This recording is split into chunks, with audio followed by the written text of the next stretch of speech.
여러분, 오늘은 우리 요한복음에서 제가 말씀을 좀 나누려고 합니다. 요한복음 20장입니다. 11절부터 18절. 주님이 부활하신 이후의 이야기 중에 한 토막입니다. 20장 11절 18절. 제가 읽을 때 여러분 눈으로 마음으로 한번 잘 따라와 주십시오. 마리아는 무덤 밖에 서서 울고 있더니 울면서 굽으려 무덤 안을 들여다보니 흰옷 입은 두 천사가 예수의 시체 뉘었던 곳에 하나는 머리편에 하나는 발편에 앉았더라.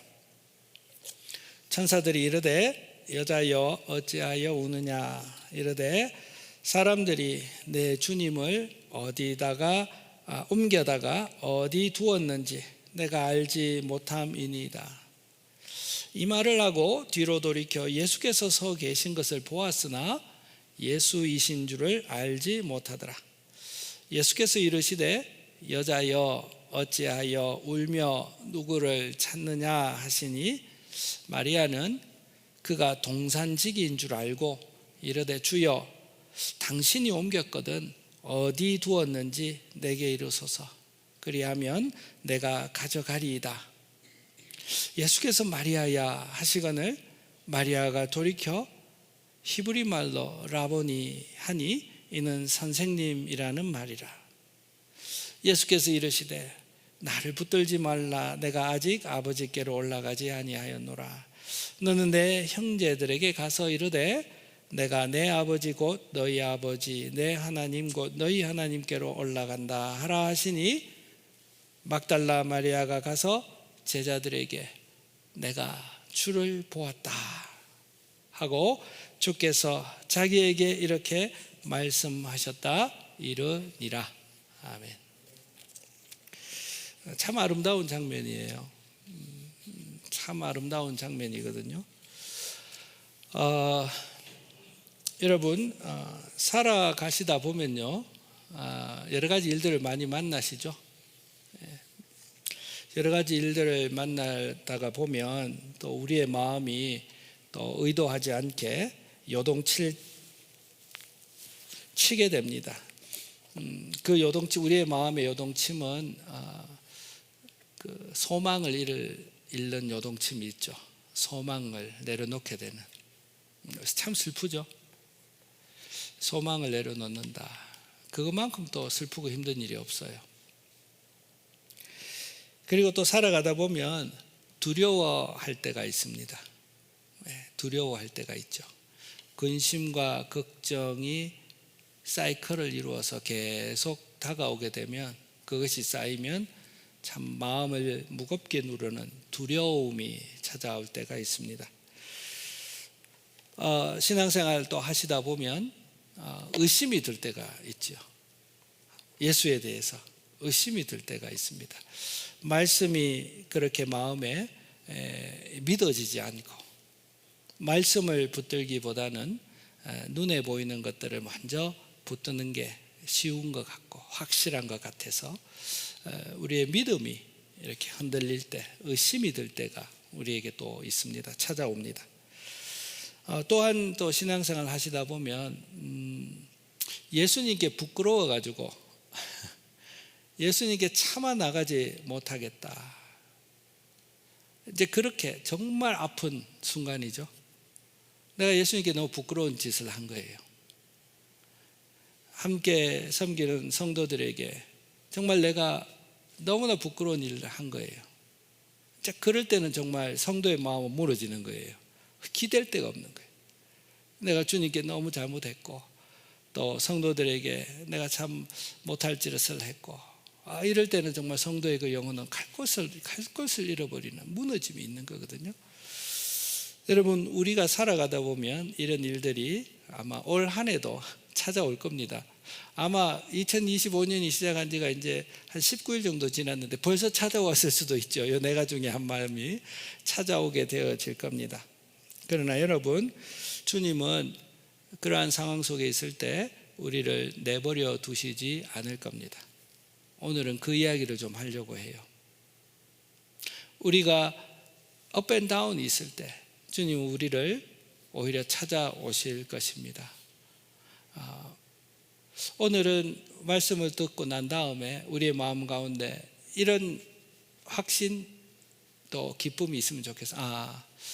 나에게 파도와 같이 이런저런 일이 찾아오겠지만 그 순간에 가장 적합한 방식으로 주님은 나를 더 깊이 더 따뜻하게 찾아와 주시고 나와 함께 하시고 나를 일으켜 세우실 것이다. 이게 오늘 주님께서 저와 여러분들에게 나누어 주시는 약속이에요, 여러분. 우리 한번 봤으면 좋겠습니다.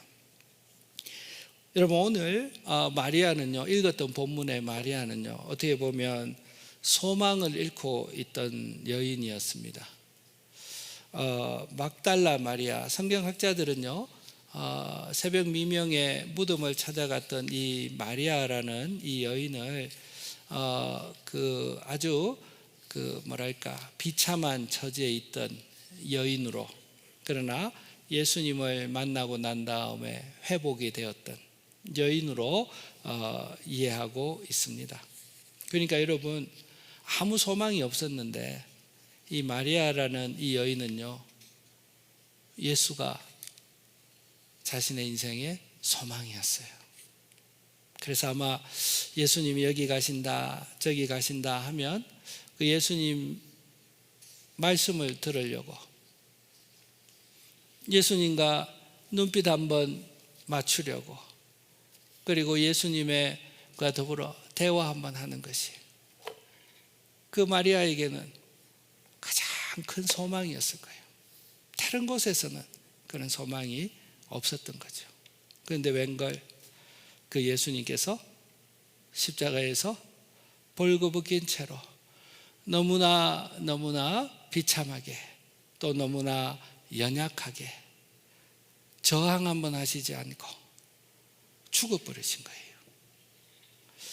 이 여인에게 있어서는 가장 유일했던 소망이 완전히 무너져 버렸던 것이지요. 오늘 본문에 보면 부활하신 주님께서 그 여인을 찾아오신 것이지요. 그래서 오늘 본문에 보면 소망을 완전히 잃어버렸던 그 여인이 어떻게 나아갑니까? 제자들에게 뛰어가서 내가 주를 보았다. 다시 살아나신 주님을 보았다. 이 이야기는요, 그 마리아라는 여인의 개인적인 고백으로는 나의 소망이 다시 일어났다, 이 선언하고 같은 것이지요. 여러분, 주님은요, 저 여러분들에게 소망이 사라질 때, 인생에 살아갈 소망이 사라질 때 우리 주님은 반드시 찾아오십니다. 반드시 여러분, 우리가 한번 지나고 보면요, 여러분들도 소망을 잃어버렸을 때가 있잖아요. 그런데 또 잘 기억은 나지 않지만 말씀 한 구절이라든지 상황의 변화라든지 누구의 한마디 말로 인하여서 다시 그 소망을 회복했기 때문에 우리가 이 자리에 있지 않습니까, 여러분? 여러분, 그것이 우연히 일어난 일일 수 있지만 여러분, 그렇게 우리 주님은요, 주변 사람들의 말을 통하여 조금의 환경의 변화를 통하여 혹은 우리가 읽고 묵상하는 말씀을 통하여 하나님은 늘 우리의 소망을 일으켜 오셨습니다. 여러분, 내가 소망을 잃었을 때 하나님이 그때 누구의 말을 통하여 누구의 눈빛을 통하여 나에게 소망을 주셨지. 맞아. 그러면 오늘부터 내일도 내가 소망을 잃을 때 우리 주님께서는 그렇게 소망을 회복시켜 주실 것이야. 우리 그렇게 믿을 수 있으면 좋겠습니다. 이번 저는 여러분도 아시다시피 이제 교회가 이렇게 좀 이제 우리 성도님들 예배하는 숫자가 작아지고 이러면 목사로서 제가 소망을 잃지 않겠습니까, 여러분? 그건 뭐 당연한 거예요. 당연해요. 소망을 잃고 또 때로는 하나님께서 나를 목회자로 부르신 게 맞나? 그러니까 나를 부르심에 대한 그 부르심에 대한 소명에 대한 것까지 제 마음이 이렇게 흔들렸지 않겠습니까? 그런데 제가 이렇게 아픈 이야기를 하는데 여러분들의 표정이 왜 그거는 네 사정이고 이런 표정이세요? 왜 같이 아이고 우리 목사님이 힘들었구나 이런 표정 왜 안 지으세요? 그렇지 않아요? 그런데 여러분 저도 한번 지난 한 해를 이렇게 되돌아보면 하나님께서 순간순간 소망의 빛을 저에게 비추어 주셨고 소망을 일으켜 주셨기 때문에 지금까지 오늘도 이렇게 밝은 얼굴로 설 수 있었던 거예요. 그래서 그 중에 한 가지가 여러분, 그 중에 한 가지가 지난번에 우리 가족 수련회 갔잖아요. 가족 수련회 갔는데 사실 저는 수련회를 선포하기는 했는데 막막하더라고요. 아니 찬양팀은 어떻게 구성할 건가? 찬양은 어떻게 되고 반주자가 없는 상황 속에서. 그리고 예배는 중간중간에 드리지만 2박 3일 그 중간에 그 넓은 광야 같은 시간은 도대체 무엇으로 메꾸어서 프로그램을 진행할 것인가? 여러 가지로 참 막막하더라고요. 그런데 여러분 우리가 경험했던 것처럼 참 놀랍게 그 근심했던 참 염려했던 그런 모든 부분들이 우리의 상상 이상으로 채워지고 우리가 너무 기뻐했고 감동했지 않습니까, 여러분? 저는 그 순간에 주님께서 잃어버렸던 그 소망의 빛을 세워주셨어요. 둘째 날 저녁에는 찬송하는데 내 마음에 좀 뻥튀기 하면 환상 같은 것이 막 느껴졌어요. 너무 감사했어요. 하나님께서 이렇게 채우시는구나. 함께 부르는 찬송 한 구절 한 구절도 어쩌면 나에게 하나님께서 격려해 주시는 걸로 느껴지든지. 여러분 소망을 잃을 때가 분명히 있으실 겁니다. 저도 그렇게 또 앞으로 그런 경우가 있을 거예요. 그러나 여러분 두려워하지 마십시다. 그때 반드시 하나님께서 우리에게 소망의 빛을 또 세워주시고 또 한 걸음 더 걸어가게 해 주실 것이에요. 부활하신 주님께서 소망을 잃고 있던 한 여인 마리아를 찾아오셨잖아요. 그리고 이름을 불러주셨잖아요. 마리아야 불러주셨잖아요. 처음에는 동산지기인 줄 알고 못 알아봤지만 돌아서고 나서 마리아가 드릴 수 있는 최고의 단어 라보니 나의 선생이시여 그렇게 대답하잖아요. 그리고 내가 주를 보았다 소망으로 일어나잖아요. 부활하신 주님께서 지금도 살아계시고 그 부활하신 주님께서 동일하게 저와 여러분들을 찾아오시고 소망의 빛을 밝혀주신다. 우리 이것을 주님께서 우리에게 주시는 약속으로 오늘 마음에 심을 수 있으면 좋겠습니다. 이 마리아 이야기가 나온 다음에 부활하신 주님께서 또 누구를 찾아가셨는지 혹시 기억나십니까? 요한의 기록에 의하면 그 다음에 찾아간 무리가 누구냐면 제자들이었어요. 제가 본문으로 올리지는 않았지만 너무 길어가지고 제자들을 찾아갔어요. 근데 요한이 그 제자들의 상태를 어떻게 기록하고 있었냐면 두려워하고 있었다 그렇게 이야기했어요. 왜 두려워하고 있었을까요? 제자들은 누구를 두려워하고 있었을까요? 요한은요 제자들이 유대인들을 두려워하고 있었다 그렇게 기록하고 있어요. 왜 유대인을 두려워했죠? 그 유대인들이 예수를 죽였잖아요. 그러니까 그들의 리더를 잡아 죽였으니 그들을 따르던 자기들의 운명도 유대인들에게 잡히는 순간 예수와 동일해지겠다라는 그 두려움으로 인했죠. 그래서 제자들이요 두려워해서 문을 걸어 잠그고 집안에 모여 있었어요. 유대인들에게 잡히지 않으려고요. 두려워하고 있었어요. 부활하신 주님께서 두려워하고 있는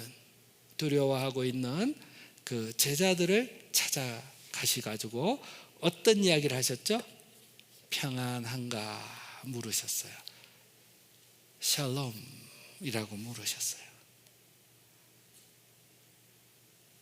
그리고 환상이 아니라, 헛것이 아니라 실제 주님께서 부활하셨다는 부활한 주님이시라는 것을 보여주시기 위해서 그 두 손의 못자국과 허리에 난 창자국을 친히 보여주시면서 그들에게 확신을 심어주셨어요. I am with you. 확신을 심어주셨어요. 그리고 그들은 두려워하고 있었는데 주님께서 성령을 받으라 라고 하셨어요. 그리고 나서 주님이 말씀하셨어요. 나아가서, 표현은 다르지만 내용은 그거예요.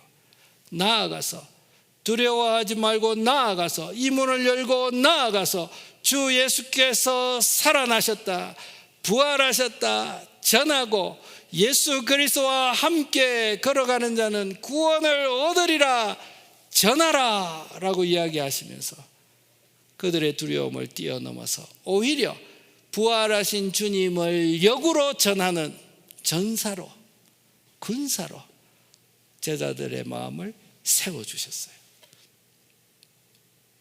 성도님 여러분, 저와 여러분들이 두려워할 때가 분명히 있을 것입니다. 제가 일전에 한번 말씀을 드렸던 이야기인데요. 연세대학교 거기 세브란스 병원은 기독교 정신을 가지고 운영하는 병원이거든요. 그래서 그 세브란스 병원에 저는 가보지는 않았지만 그렇게 저는 알고 듣고 있습니다. 사진도 봤고요. 세브란스 병원의 복도나 또 그 환자들이 누워 있는 병실이나 이런 창문 이런 데는 곳곳에 하나님의 말씀이 이렇게 기록되었다고 합니다.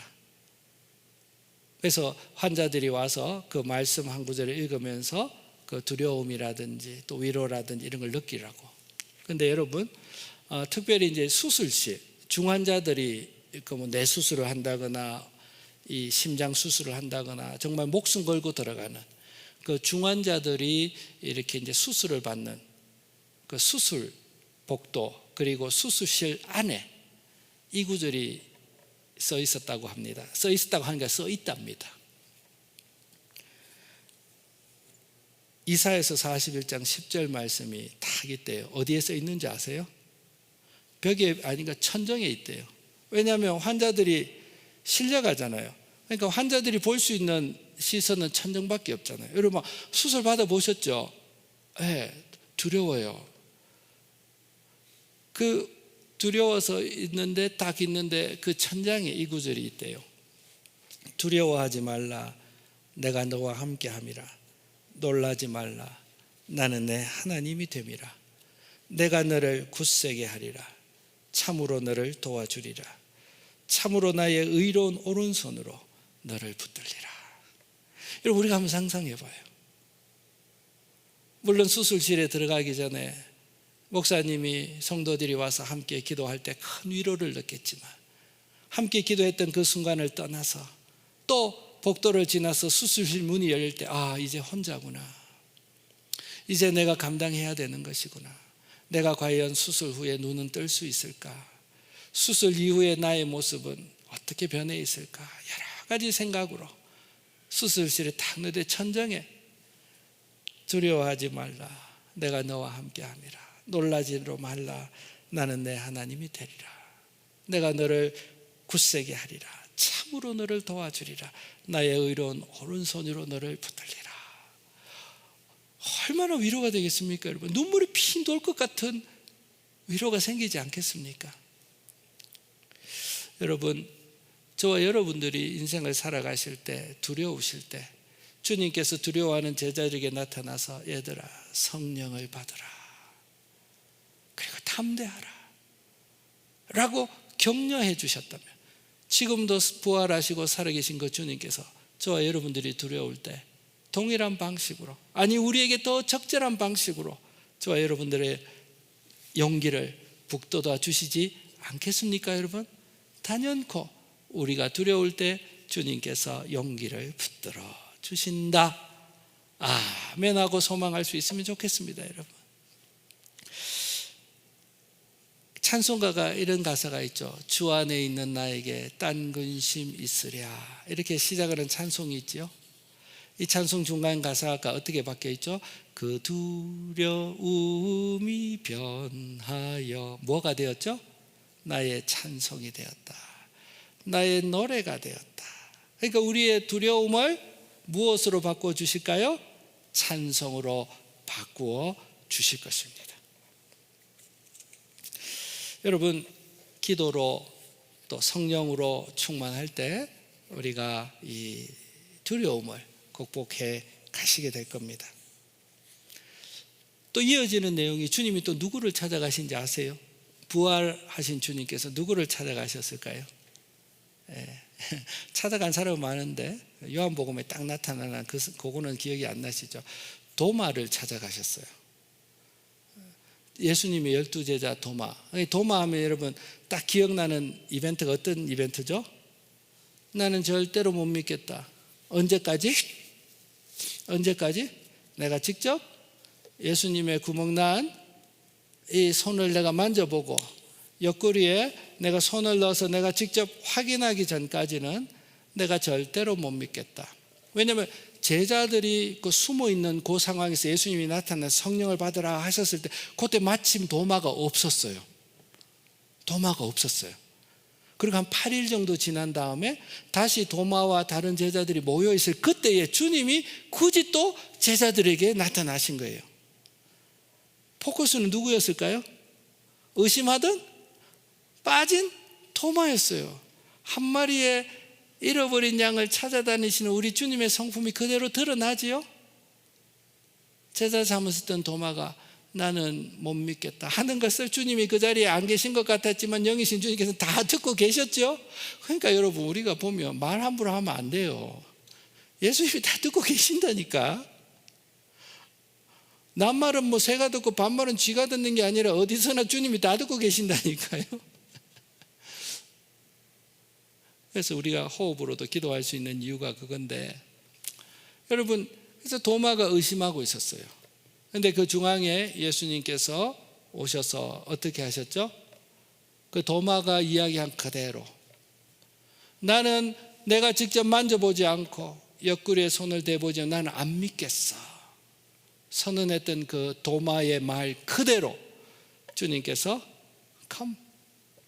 직접 그의 영화로운 몸을 터치하게 하시고, 그리고 도마의 믿음을 새롭게 하시는데, 도마가 어떤 고백을 하는지 아세요? 그냥 라비어라고 했던 그 도마의 입술에서 놀라운 고백이 나와요. 나의 주, 나의 하나님이십니다.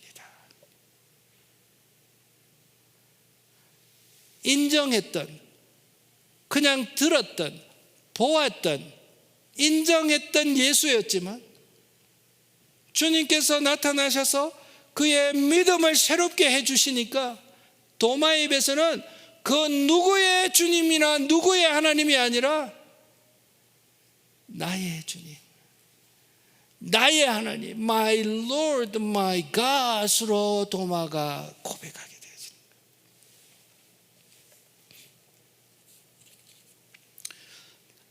또 의심했던 한 사람이 있지요. 베드로가 의심했지요. 베드로는 언제 의심했습니까? 당당하게 주여 나도 예수님처럼 이 바다, 이 세상을 정말 내가 밟고 서기를 원합니다. 오라. 베드로가 물 위, 세상이라고 대표하는 그 세상을 밟고 딛고 서서 걷고 있었어요. 그러다가 베드로가 두려워지기 시작했죠. 의심하기 시작했죠. 그때 어떻게 됐습니까? 베드로는 세상이라는 바다 속으로 빠져들어가고 있었죠. 즉시 기다리지 않고 즉시 예수께서 베드로의 손을 붙들고 일으켜 세우시면서 뭐라고 이야기했죠? 왜 의심하였느냐. 믿음이 적은 자요. 종가족 여러분, 올 한 해 또 살아가시다 보면 하나님의 말씀에 대해서 신뢰가 가지 않고 오히려 현실이 나에게 더 크게 와서 좀 현실적으로 살아갈까? 좀 적당하게 신앙생활하고 나름 지혜롭게 균형을 좀 맞춰볼까? 그렇게 한 발은 세상에, 한 발은 주님께 엉거주춤하게 설까? 라는 때가 반드시 올 겁니다. 누구에게나 그때는 옵니다. 여러분, 그러나 꼭 기억하십시다. 그때 주님께서 오히려 저와 여러분들을 세워주실 겁니다. 우리 그 주님의 붙드심, 우리의 믿음을 그 상황을 통하여 더 일으켜 세우실 우리 주님이 있음을 믿고 담대하게 또 우리의 신앙의 길 걸어가실 수 있기를 바랍니다. 그리고 요한복음 마지막 장 21장에 보면 누구를 찾아가셨죠? 아주 유명한 이야기가 있죠. 또 제자들을 찾아가셨어요. 제자들이 베드로와 함께 옛 직업으로 고기 잡으러 가 있었어요. 거기까지 주님이 찾아오셨는데 그 내용을 보면 주님이 찾아오신 이유는 딱 한 사람이 있었어요. 누구를 만나러 주님은 오셨죠? 베드로를 만나러 오셨어요. 앞에 소망을 잃었던 한 여인을 찾아가셨고, 두려워하던 제자들을 찾아가셨고, 그리고 믿음이 흔들리던 의심하는 도마를 찾아가셨는데, 이제 하이라이트, 누구를 찾아가셨냐면 그렇게 주님을 사랑했는데, 그렇게 주님의 사랑을 많이 받았던 제자였는데 자신의 연약함으로 인하여 예수님을 저주하며 부인했잖아요.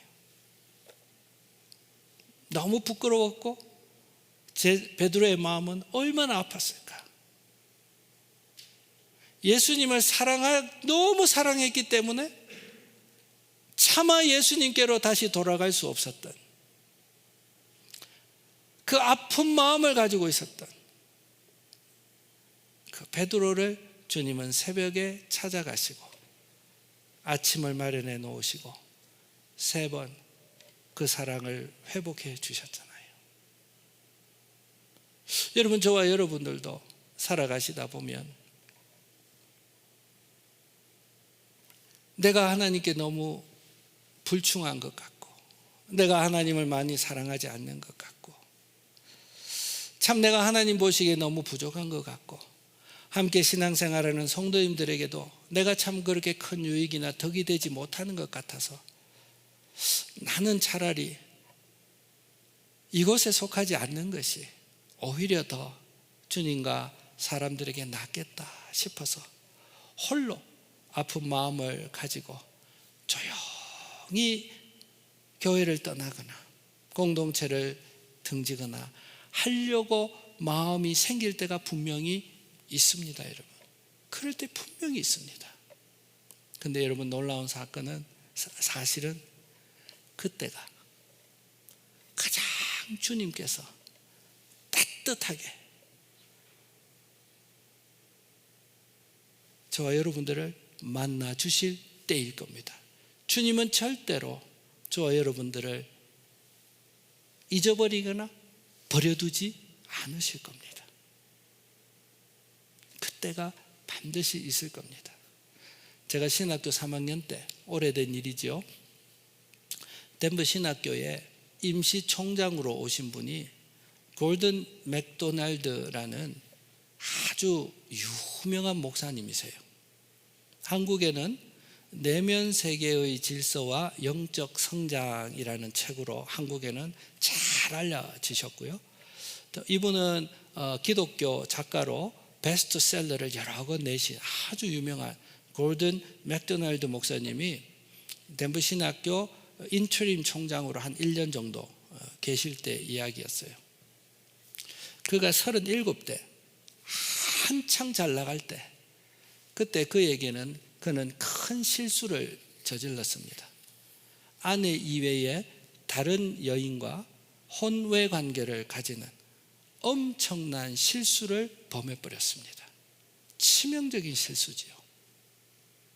치명적인 실수죠. 그가 돌아올 수 있었을까요, 여러분? 그가 돌아올 수 있었을까요?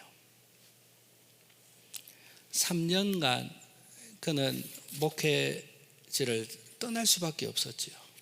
무명으로 살아갈 수밖에 없었지요.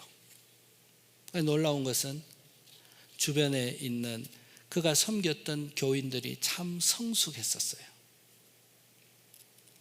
그를 매도하거나 그를 천하의 나쁜 놈이라고 회복 불가능할 정도로 매장시켜버리지 않고 그 교회 성도님들이 목사님, 우리 모두도 목사님과 같이 넘어질 수 있는 사람입니다. 우리 모두도 연약한 사람입니다. 목사님도 마찬가지입니다. 그 교회 성도들이 그 목사님을 회복시키는 일에 목사님은 얼마나 아프겠습니까? 목사님은 얼마나 절망적이겠습니까? 죽고 싶지 않겠습니까?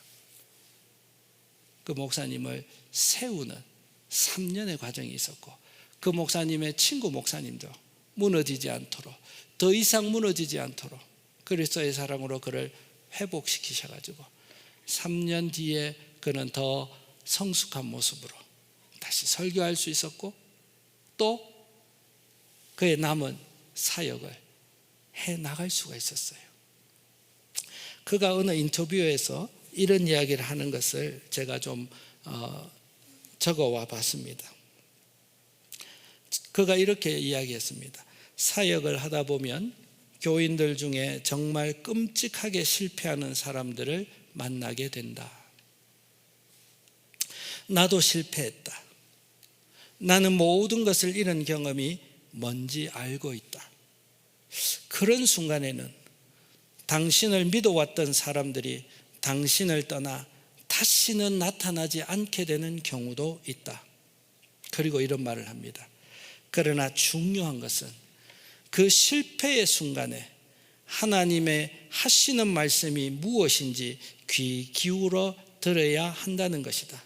내 경험에 의하면 이 절망과 회개의 순간에 하나님께서는 가장 아름다운 말씀을 나에게 들려주신다.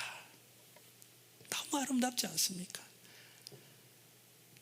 내가 넘어졌을 때, 사람과 하나님 앞에 내가 너무 부끄러울 때, 그때 하나님 앞에 상하고 통회하는 마음을 가지고 홀로 남아있을 수 있는 그때에 주님은 가장 아름다운 말씀을 들려주셨다. 베드로는 네가 나를 사랑하느냐, 이 음성이 십자가에 거꾸로를 당해서 못 박힘을 당하는 그 순간까지 기억했던 주님의 음성이 되었을 거예요. 네가 나를 사랑하느냐. 사랑하는 성도님 여러분, 저와 여러분은 살아가다 보면 실패할 때 있어요. 넘어질 때 있어요. 그걸로 끝이 아니다라는 것을 주님은 우리에게 말씀해 주실 거예요. 오히려 우리가 실패해서 가장 아플 그때에 우리 주님은 가장 아름다운 말씀을 전해 주실 거예요. 여러분, 두려워하지 않으시기를 바랍니다. 오늘 이 맑은 날 저와 여러분들에게 주님은 말씀하셨어요. 약속하고 계세요. 소망을 잃을 때가 있으실 겁니다. 두려움에 사로잡힐 때가 있으실 겁니다. 의심의 안개가 마음에 자욱히 있을 때가 있을 겁니다. 때로는 실패해서 홀로 아파서 눈물을 흘릴 때가 있으실 것입니다. 그러나 그때마다 주님은 가장 아름다운 마을로, 가장 아름다운 상황으로 저와 여러분들을 회복시키셔서 2025년 한 해 저와 여러분들을 더 성숙하고 더 주님과 가깝게 지내는 사람으로 저와 여러분들을 만들어 가실 것입니다. 이 주님과 함께 남은 2025년 한 해 우리가 담담하게 주님과 함께 걸어가실 수 있는 개인과 가정, 우리 온 교우들 되어지시기를 주님의 이름으로 부탁드립니다. 우리 같이 찬송하겠습니다. 이 찬송하고 말씀을 가지고 우리 함께 기도했으면 좋겠습니다.